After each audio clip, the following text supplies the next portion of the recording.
Hello, everyone, and as always, welcome back to Strategy Gaming Dojo, where we find, learn, and play one more turn of the great strategy games. Today, it's back into WarPlan Pacific in our Bonsai PBEM challenge. And this game is exactly why I wanted to show you a game against Bonsai. Uh, he is just a master of different portions of this game that I don't think you would see anyplace else. I played a lot of people, and he's the only one that's beat me, and this is why. And we'll get to why here in a second. Although I still think we got a chance in this game, doing much better in this game than the last game we did against him.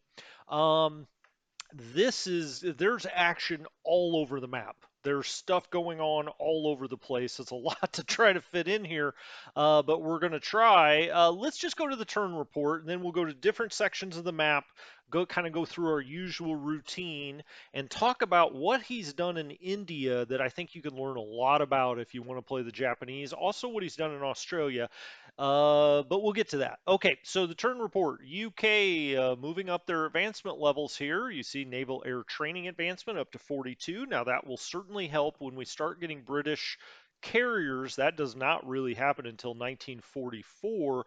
Once you get those British carriers, you can really go on the offensive, but if it might be too late, right? And so again, I mean, you go ahead and research it, and when you get those carriers, they'll be even more effective. Large warship advancements, so any new capital ships that the Brits get will also be up to a 1943.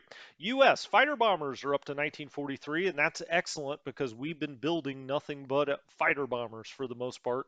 Little dual purpose, and one of those starts to, well, no, that's not what arrives this time, but we will be getting some here in the coming turns. U.S. added 10 to the Merchant Marine fleet. Now, we had talked about this, and although that time ago, oh, by the way, it's January 17th, 1943. We're about 1 year and 1.5 months into the war. So, still, it seems like so much has happened, so much time has gone by, but really, the war's about a quarter of the way over. But we add 10 to the Merchant Marine fleet. We had talked about that before. He absolutely devastated our Merchant Marine fleet off of Australia. He just bombed the crud out of it, and we got down to where we almost had no Merchant Marine fleet, and it takes 6 months to build 10 Merchant Marines. So 6 months ago we started that, and here they are. Canada's West Coast garrison surrendered. This happened out in Australia, and we'll talk about that when we get to the Australian theater, exactly what's going on there. This unit was out of supply. Now, we control the national supply source still, but it was out of supply, but there's no place to put it. And eventually it just got run over. We've got a bunch of stuff out of supply or doesn't have a supply source. A lot of this is over in India, and we'll go talk about it. A lot going on over there. Other than that, we had some attacks on the Merchant Marine lanes. 1 and 1. We lost two total Merch Marines. He's got all of this air power in Australia hitting the convoy lanes, and we lost 1 and 1. So two total. We've now replaced it with 10 new ones, but, again, we probably need to build some more because he is in total control of the convoy lanes at this point. Australia has no oil, doesn't matter. Not really. Okay, let's go to the combat log for last time and see what happened. We've got partisan activities, of course, and some of that out in China, some of that in Southeast Asia, and some over here in New Zealand. The Kiwis are getting restless with the Japanese occupation. Land combat, and this is our situation in Australia now. Talk about being surrounded. Now, luckily, we have the best force that we have on the map sitting in Canberra. And so we're right over the top of that national supply source with an elite unit, doubly dug in, 30 of 30. We can't do more than that. But you just got to make sure he does not get surrounded three ways, because if these big three get around him, they can take him. Now we do have a 30 of 30 there, and we've got a 30 of 30 there. So, I mean, we're doing what we can. We're trying to hold him off this way. Now, that unit that got run over was here. He's technically out of supply. We'll look at the supply situation here. As you can see, this unit is also out of supply. The Australian core here, this is it. This is all of the supply. Once he took this road, we no longer were in supply out here, and this barely is. And so we got to be careful that this just doesn't get overrun from the backside, and we may start thinking about bringing stuff up in here. We'll see. We'll see. We've got a big stuff going on in India as well. Ground strikes. So we started to bomb away at Canberra. Uh, doesn't show any damage here. We already know this is sitting at 74% effectiveness, so we didn't take out much of the effectiveness. Then we had a carrier strike here. Again, one thing that you can deduce by looking at this is our invasion of India, and we'll get to that in a minute, is not going particularly well. But one thing that it did do, if it does nothing else, is it took his carriers off the coast of Australia here because they were just slicing and dicing us with bombing. And he was knocking down the effectiveness to essentially zero, and then he was just running over things. Now, another thing that could hurt here is he's going to start blowing away our production, but this is a natural supply source, so we can't get rid of the supply per se, but there's no production coming out of here now as he bombs these places. Current turn, we had partisan activities, some in Australia. We have some up in India. You can kind of get a read of what's happening in India, but we're going to come back to that. Let's get off the logistics. Partisans in India, partisans in Southeast Asia, some more, and then we had convoy. These are those convoy attacks. We lose one merch marine there, and we lose one merch marine there. This is his air power coming out here. Okay, so that's the combat log. Let's go ahead and deploy. Before we do anything else, the Brits get the new 18th Division in here, and so we'll go to the East African bases. We'll hit deploy, and we'll put it down on the map. So we've got that. We're running out of landing ships for the Brits, which is concerning. Now, there's a few things we can do about that, but the problem is when you don't have landing ships, you obviously can't land anywhere that there's not a port. But even if you control the port, it has to sit in that port for a turn sometimes. When you first get to a port and you take it, you can't then come in, land at the port, and then get off the transport. So you have to wait a turn. So instead, you'd have to take the port, wait a turn, then bring the next transports in. It becomes a real pain in the butt. As you can see, the Brits, the next thing they're scheduled to have, now we'll try to build something else, but the next thing that's scheduled is not until March of 1944, the Formidable. US this time finally gets a light carrier, and now every turn or every other turn we'll be getting a carrier or a light carrier, and this is eventually going to put us over parity with him on the sea, and we can start bullying about in the sea come March or April. The problem is that too late? I mean, he's already built up a big lead on victory points. So is it going to be too late by then? Well, we'll see. Interceptor Squadron. Now, this was a squadron that was overrun in Sydney, and you see their strength is 8. Why is that? Well, normally a plane squadron like this would have 20 strength. This one was down to 16 in Sydney when it got overrun, and it comes back on the map. I think it's 3 months later at half strength. Okay, and so we'll just put that down in San Francisco. Then we have a comment. Be careful not to hit your mini map when you're trying to set your comment down because it'll set it on the map. Like if I did right here, even on the mini map, it would put it in that hex. What do I want to go see? Well, I want to go see Singapore. And why is that? Well, you'll see as we get going here. Let's set this down in Singapore. He does not have anything in Singapore, and that's what I thought.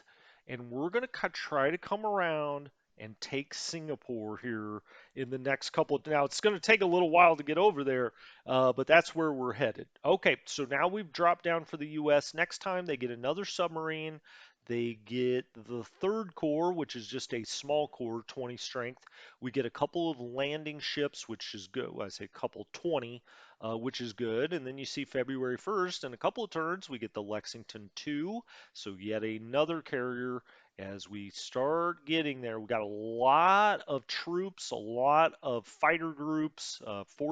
You see fourth fighter, fifth fighter, seventh fighter. Where the heck's sixth fighter? I don't know. I mean, we got a lot of fighters coming in through March, and we've also got the Princeton. We've got Marine Corps, we got Infantry Corps Small, a large, the Lexington. As we get out here, the Bella Wood, the Yorktown, the Wasp.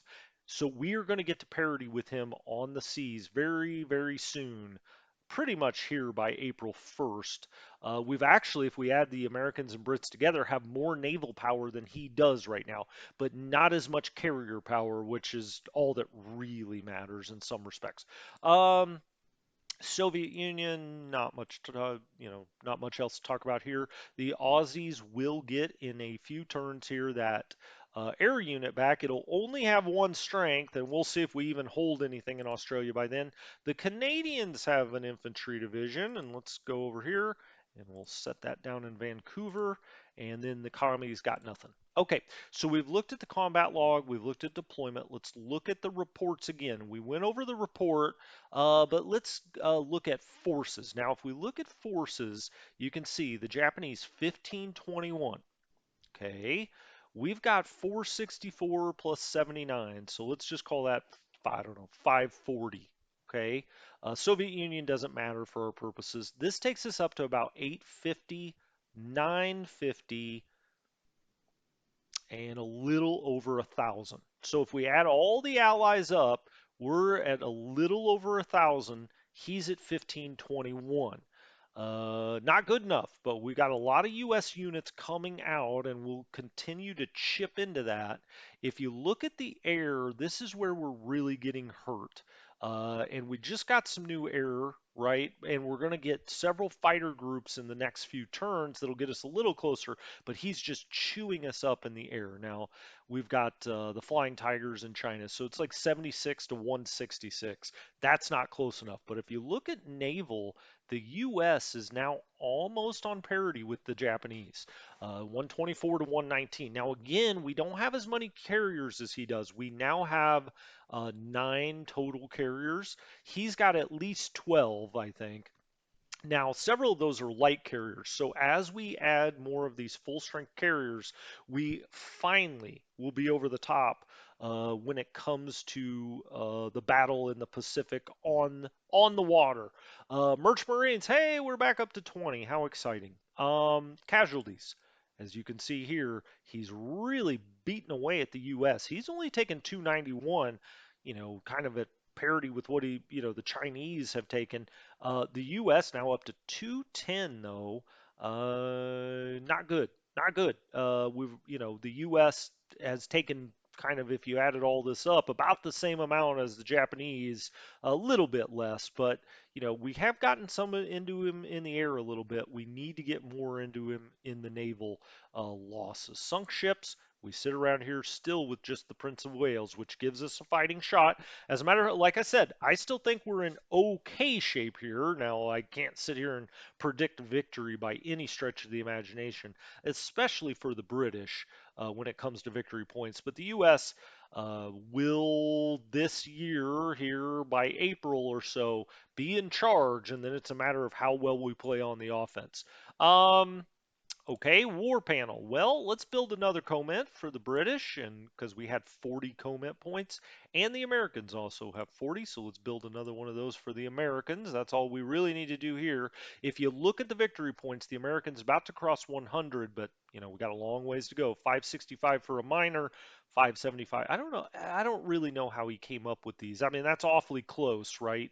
The Brits have got, the Brits got a long ways to go. I mean, we would need to take back India fairly soon here and really get on the march. Now, late in the game, you should control almost everything outside of the Japanese home islands, and you start making a lot of points when you're holding, Singapore and all of the stuff in Burma again and whatnot. So, long ways to go on that. The Chinese are actually doing quite well, and like I said, for kind of as worried as I am about Australia and upset that I am that we lost India, as quickly as we did, although I really not sure what to do about that against a super aggressive player. I'm just as pleased with how things are going in China. He's basically closed up shop there for a while because we've got a great defensive structure, and we'll talk about that when we get up there. Those are the majors. Hey, the Soviet Union never loses. Why? Because they never, they just sit there. Rightio then. That's the war panel advancements. As you can see, carrier operations for the Brits will go to a 43. We just had the naval air training pop over to a 42. Those are good things when you get all those British carriers. The main focus is on their ground troops, and that's what we're trying to do here. Amphib, this is a lot of points to be putting into their amphib at this point. We probably could back that off a little bit. If we did back that off, can we go to, nah, that's right. It is an 8. It is an 8. Anything in 42 is a 7 is the max. Anything 43, you could go to an 8. So we could back this off and let's say, pump the warships they've already got and back this off again and pump any of the new stuff they get. We'll just do it this way. And as this pops to a 44, then we'll come grab this another one of these probably. Getting it to a 43 level is probably good enough for the Brits. For the Americans, we're at a 42 and a 7. That's the max you can have when you're in a 42 investment year. Okay, I mean, that's about 6 months away. Is that true? That's about 4 or 5 months away. Down here, this is the big one, well, I say the big one. The big one's carrier operations. We're about to go to a 1944, and as you can see, that will happen in a 2 months at about the same time we get all of those carriers ready to go. That's going to make us very hard for the Japanese to stop.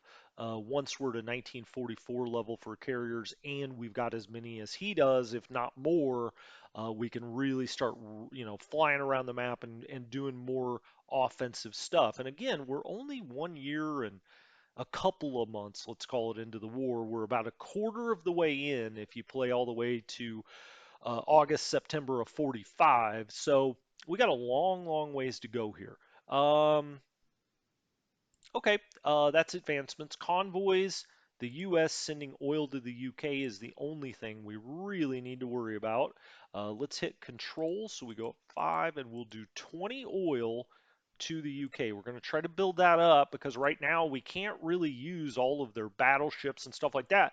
We just don't have enough oil. And there's a couple of places I'd actually like to do that, but we just don't have the opportunity right now because they don't have enough oil. So we've been dumping 15 in there. We're going to use every single dang merch marine we've got to try to get oil to the UK. Build queue, we'll come back to this. The Brits actually, you know what? Let's just do it. They need landing ships. Now, these will be 3 months away, but let's build 1, 2, 3 landing ships for the Brits. As you can see, they've only got 10 left, and that causes a real problem. Um, for the US, we've got 387. We've only got 67 landing ships now. We need to build some of those.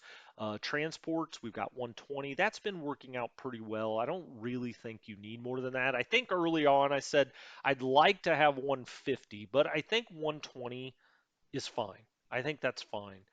That's 4 large cores.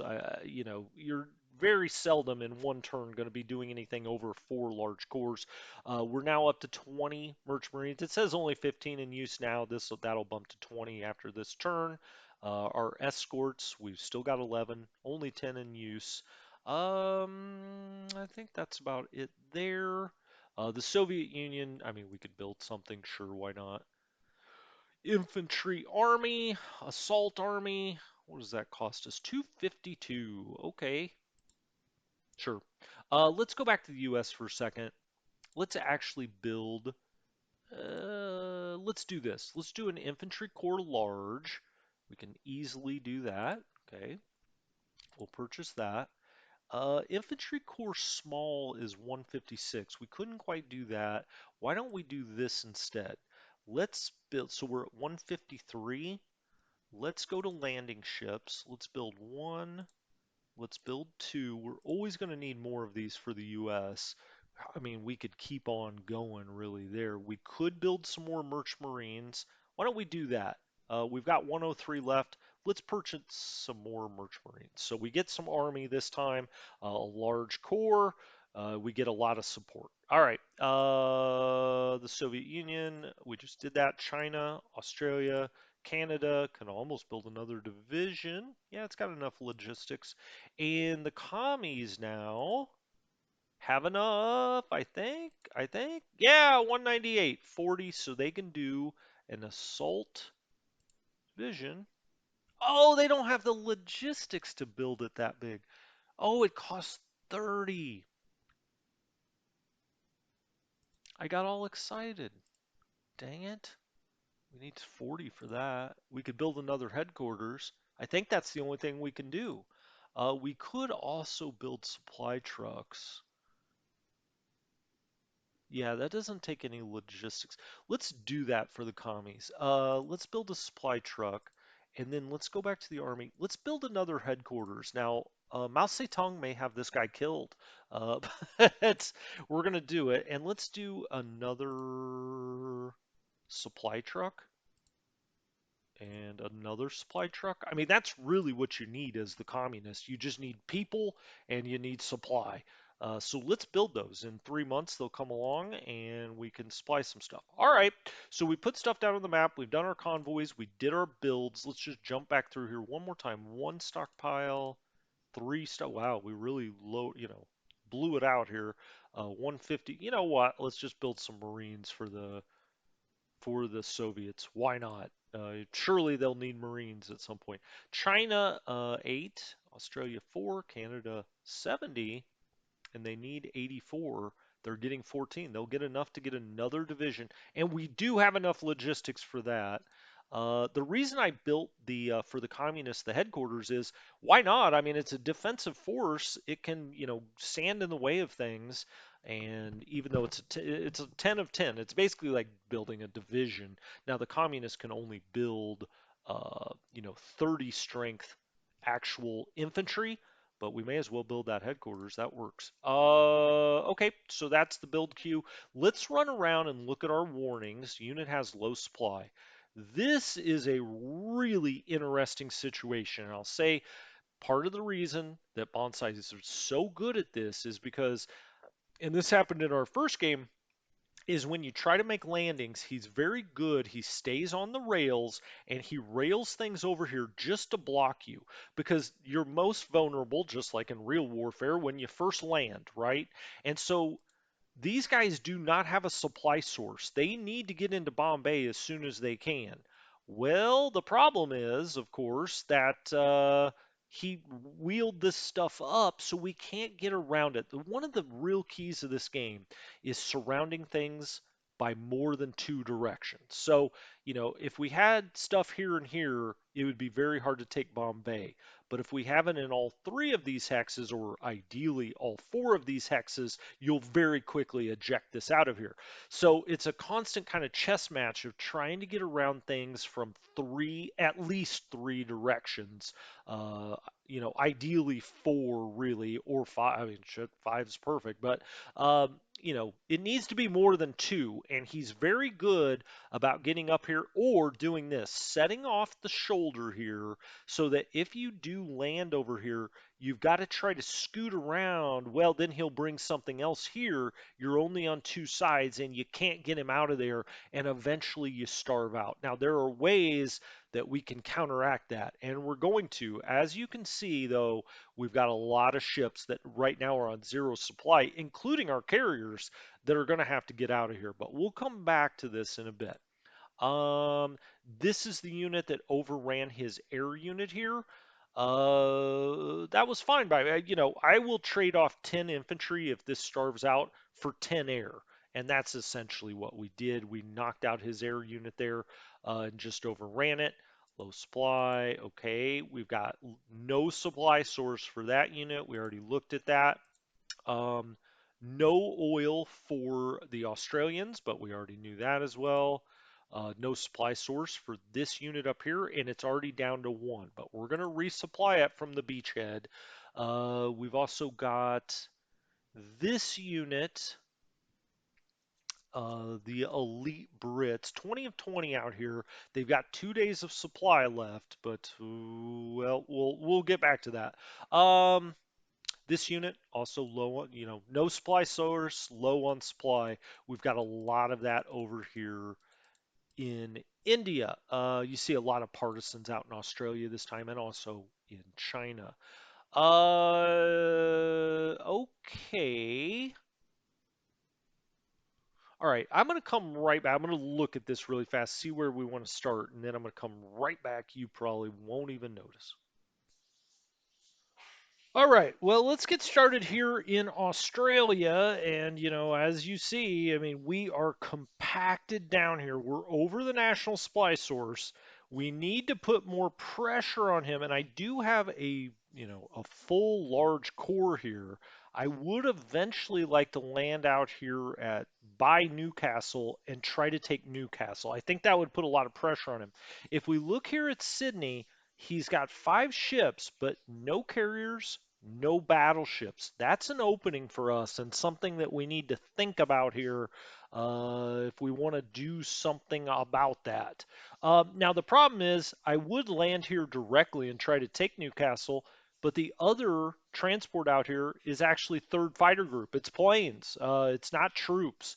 And so 130 unit is not going to just land here and immediately take this. So we got to figure out what we want to do with these 2 units. I think the best course of action, honestly, is to put them right back through the whirligig, wait a turn, bring another core with them, another large core that we'll get next turn. Well, I guess that'd be a couple of turns, and then come try to land here at Newcastle. We could also try to bring a division through, but I just don't think it's going to be enough to take this out here. It's a quandary. Okay, well, let's look at the situation here. If we look at our logistics, this is not getting supply, but I don't think there's anything we can do about it. I mean, there's no hexes to go to, and there's nothing to merge in with this. If we look here, we've got 30. That's the max you can have. 30.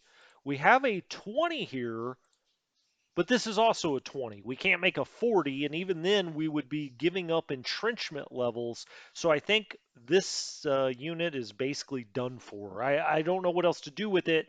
It's only got 1 day of supply or 1 turn of supply left. I think that's just in big trouble. These other units, they got to try to hold until we can get help here. But I don't think we're going to move here at all. Like I said, we got his carriers out of here.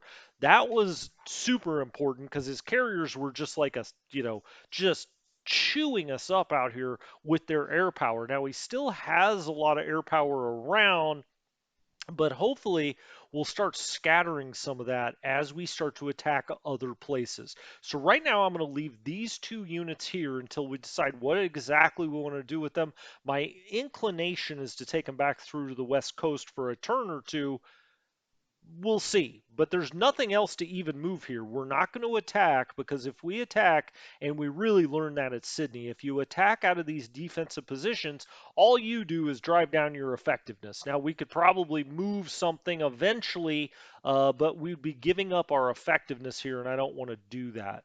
So we've got a decision to make. We could land up here by Newcastle, but that is a little tricky. That's a little tricky. I think the plane definitely has to go back through unless we take it someplace else, and we'll get to that. So that's Australia. If we move out here, we have this group, this task force. It's got the Indiana Battleship Division, a destroyer flotilla, and the 11th Light Cruiser Destroyer Squadron. We're going to take them off stealth, and we're going to put them right in at the port at Suva, and we're going to try to starve Suva out. Now, he's going to be bringing something over here. We won't know what, but he's going to be trying to bring something over here in the not too distant future. Now, another idea with this, large core is to come over here and try to take Wellington. But again, we'll need more than this. If these were two both large cores, we could either go to Newcastle or go to Wellington and try to take it. As it is, I don't think it's advisable to do it with just one. I just don't even think it would get it accomplished. So you're just throwing that away. Um, what else do we have here? Oh, so I wanted to mention, let's go back down here. He's got five ships here, cruisers, maybe light cruisers, destroyers, patrol boats. Who knows what they are?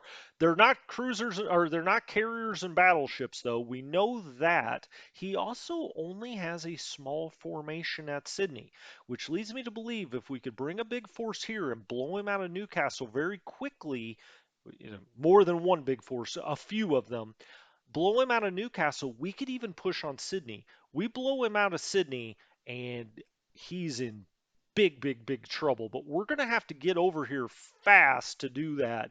We'll see. We'll see. I don't know. Decisions. I mean, Wellington, if we got in here, this gives us a national supply source right off of Australia, and we could launch everything out of here and hopefully not lose all of this. These are really good troops. We don't want to lose this. Now that his carriers are out, we may be able to hold another couple of turns, though. So we'll come back to these two. We'll come back to these two. All right, let's go over to the U.S. West Coast now that we put this in at Suva. Oh, the reason I brought that up about only having five ships there is, hey, we've got ships back here that we could use. Now, the problem is the Brits only have 25 oil. So any of the Brit ships that we take out of here are going to be using their oil, and we just don't have much. Now, we've got another 20 that's hopefully getting there next time. We also don't know if he's kind of fainted with one of his carrier groups anyway.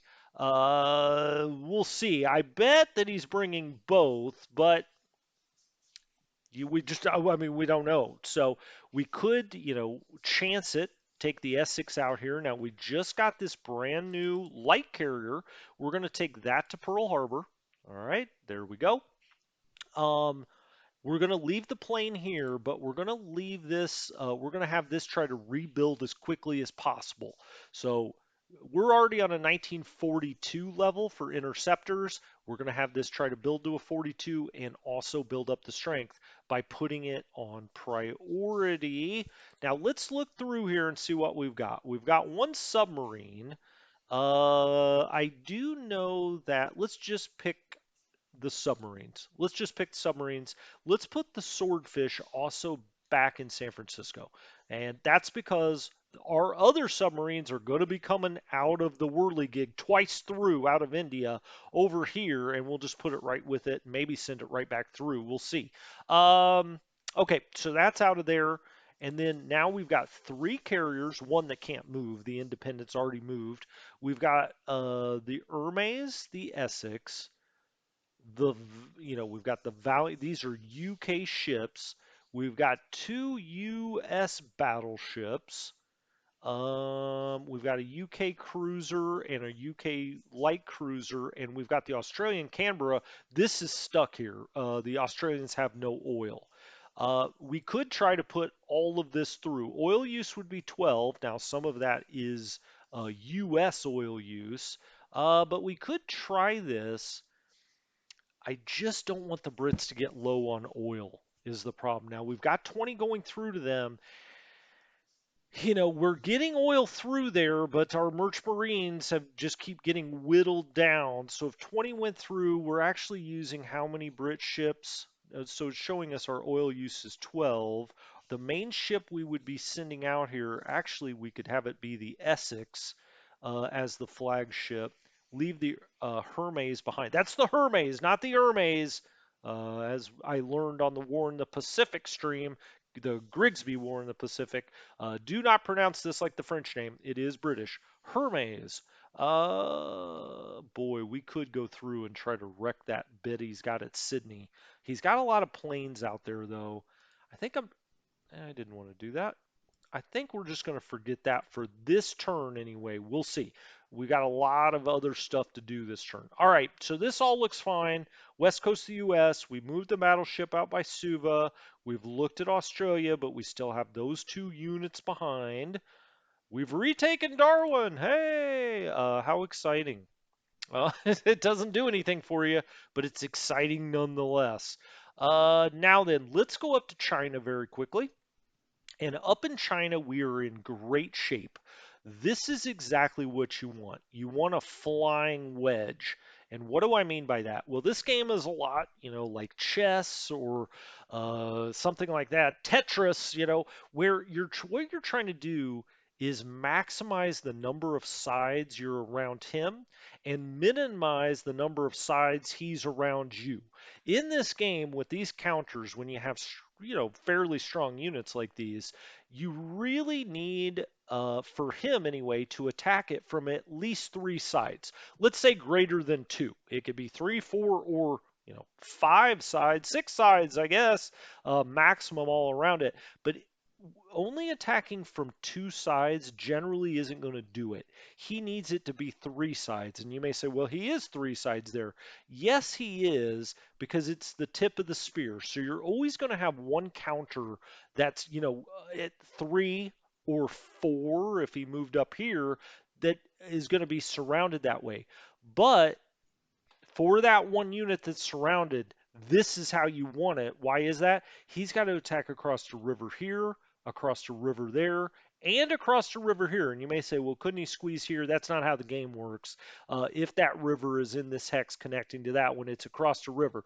So 3 of the 4 hexes potentially he would have to cross the river. That's as good as you can do. I mean, I guess you could have it be on all 4 sides somewhere, maybe here, and one, no, even then it's only 2 or 3. So this hex is incredibly important when you play the allies in this game, is having this be the tip of your spear.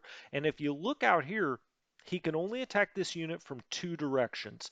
That's almost an impossible ask, especially when he's going across a river. Here, potentially only 2.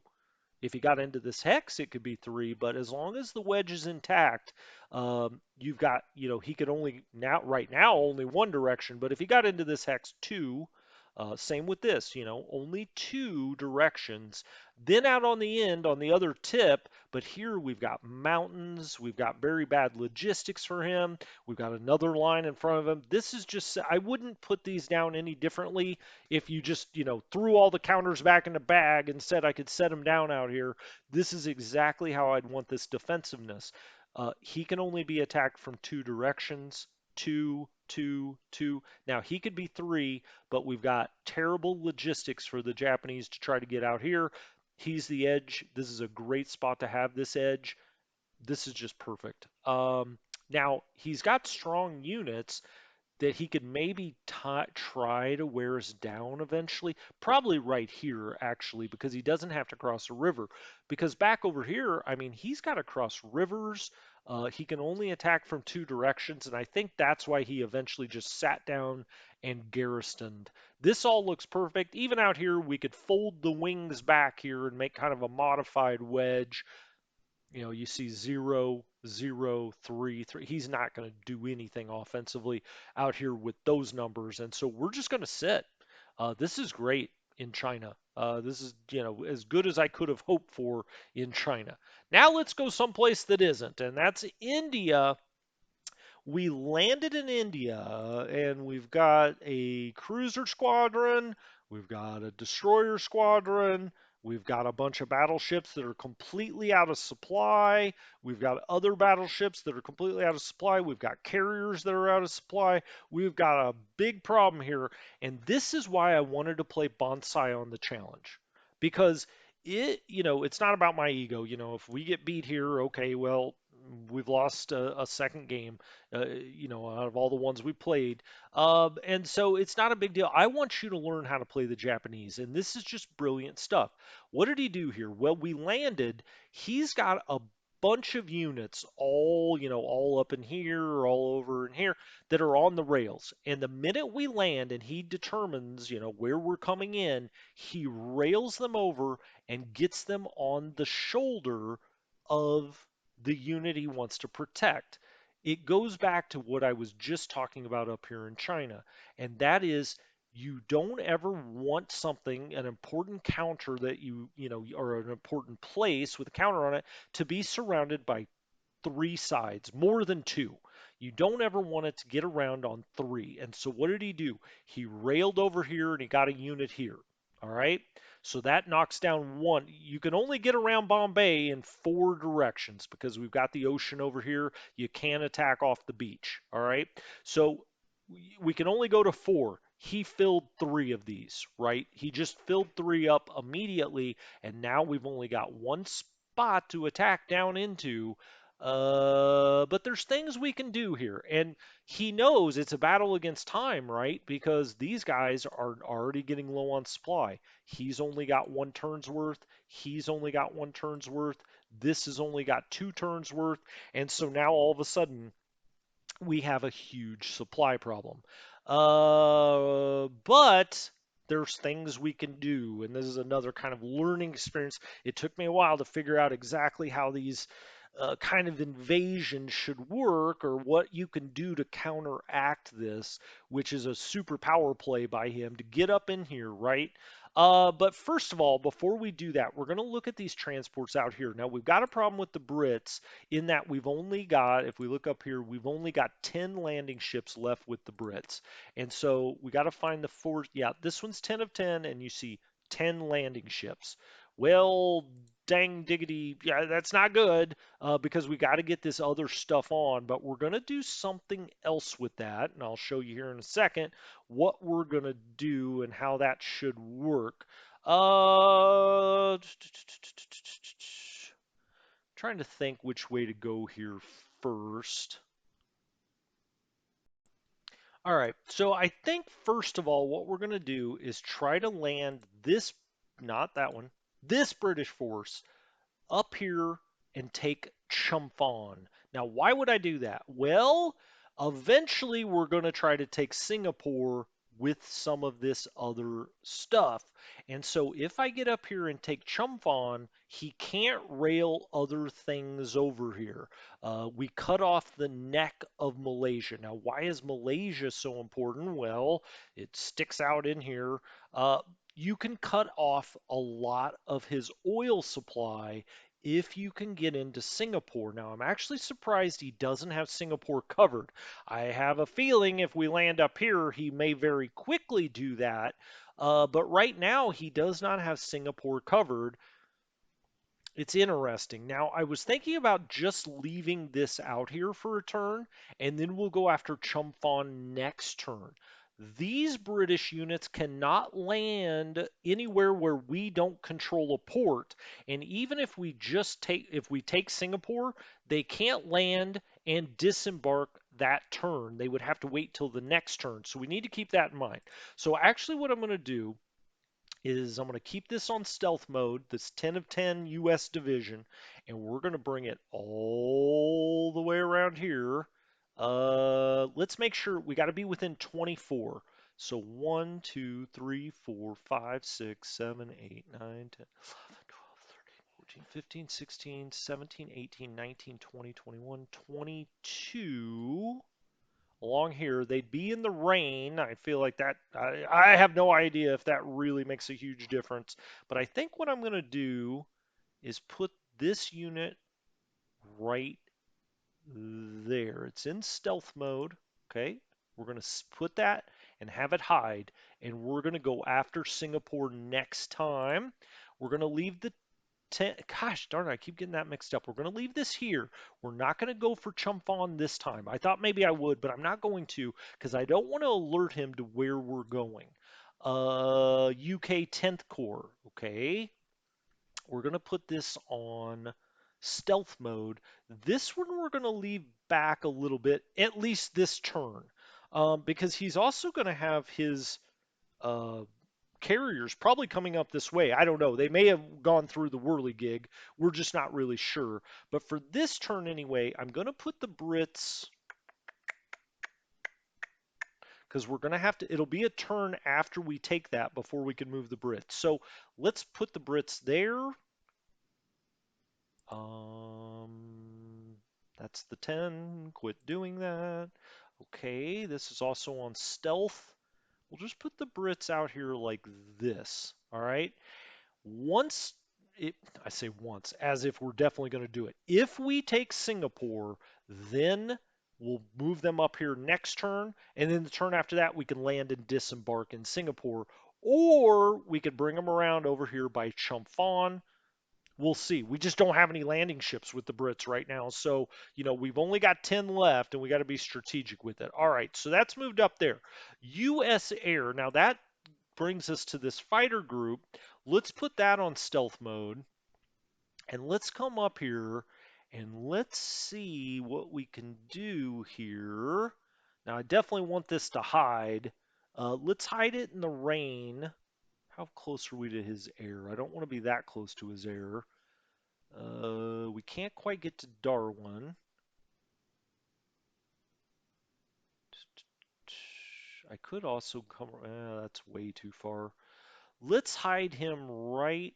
Let's see. 1, 2, 3, 4, 5, 6, 7, 8, 9, 10. Well, I don't know what his range is. Let's put this guy right here.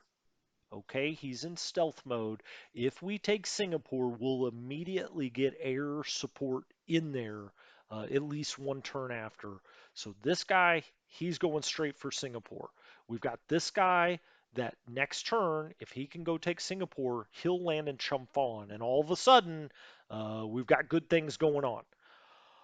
Okay, that does that. And let's see, we don't have any more transports for the Brits, I don't think. Nope, everything's on a transport. Now we can get that out and get it going once we, disembark from some of this stuff. All right, we've also got this U.S. core that's 30 of 30, but we need this. Let's click off that. Okay, what are we going to do here? Well, let's do the easy stuff first. The carriers have got to go back through the whirligig and then through the whirligig again the turn after that. Okay? These battleships, all of that, they have got to go back through the whirligig. They're out of supply. I mean, there's nothing we can do with them. They've got to go.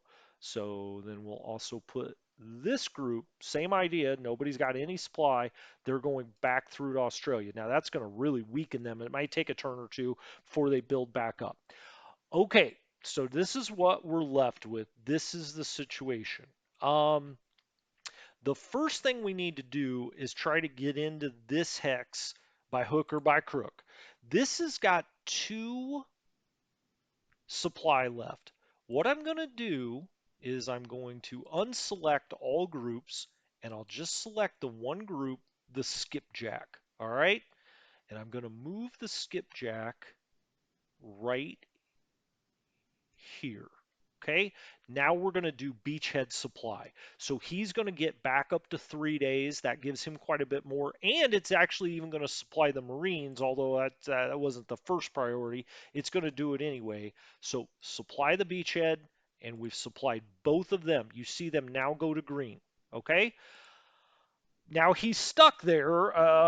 That's not a good thing, but that's why I split him off. Okay.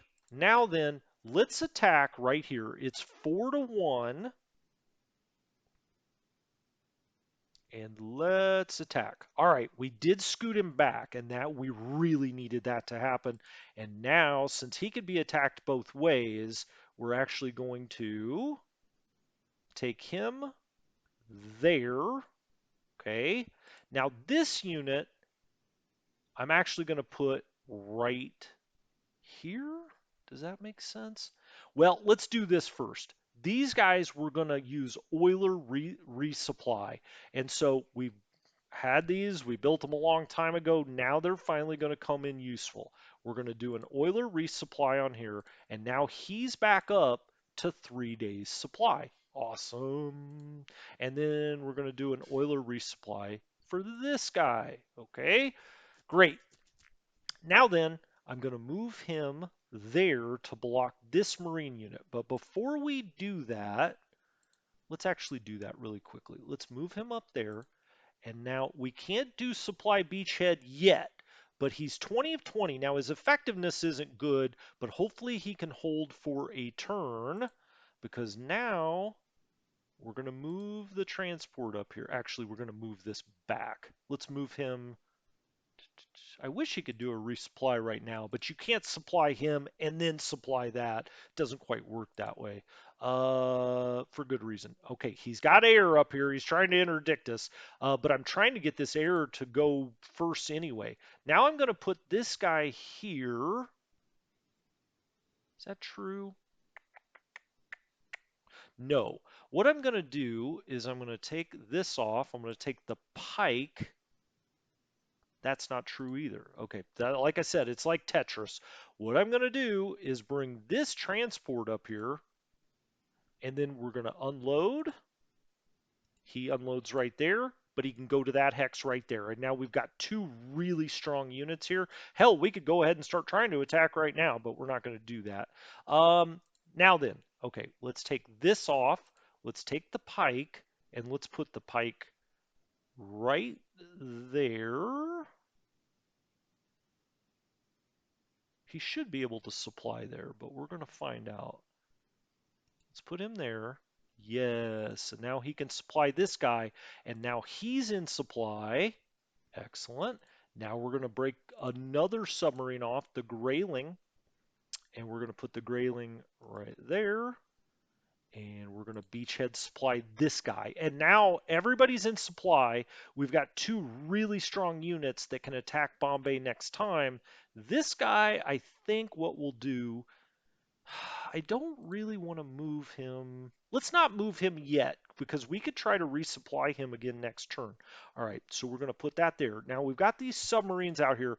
We're not going to, we're not going to lose all of our submarines, I hope. Now these guys can resupply stuff next turn. Let's get these two submarines out of here, and then we'll put them with that one that we put in San Francisco, and then we have another one coming in. So the Cerro and the Bullhead on the move. We'll put them back through to Australia. This unit, we could leave him here. We could also bring him here. Where can you go?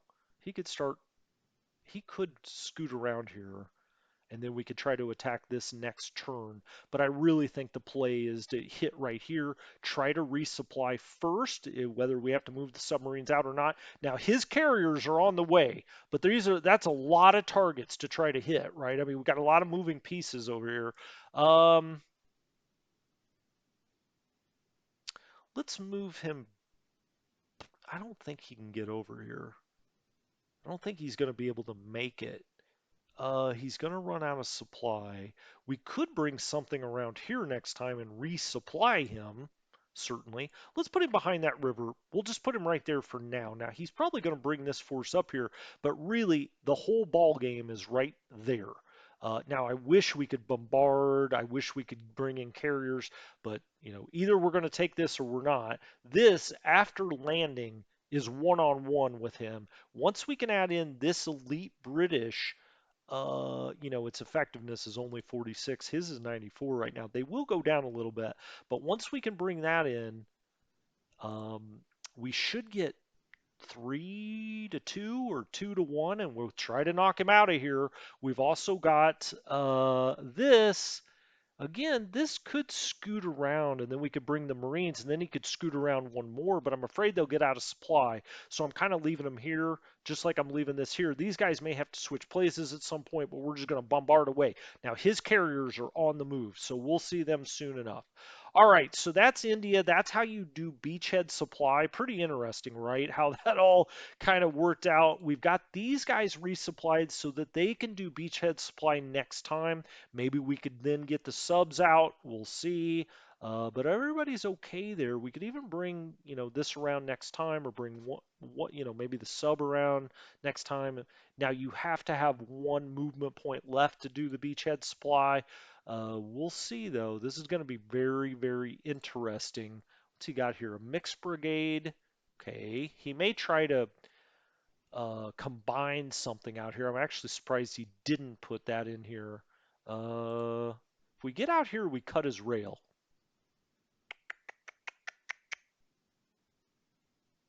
Let's do that. I'm going to move him one over, and now we cut his rail there. So we've got every bit of rail that comes in here cut. He can't, you know, we control this hex now, so it's broken rail. This is also a very weak unit. This is a weak unit, but it's all about trying to get Bombay. Now then, what does that mean for this core that we left back here? Things are looking a little better in India, actually.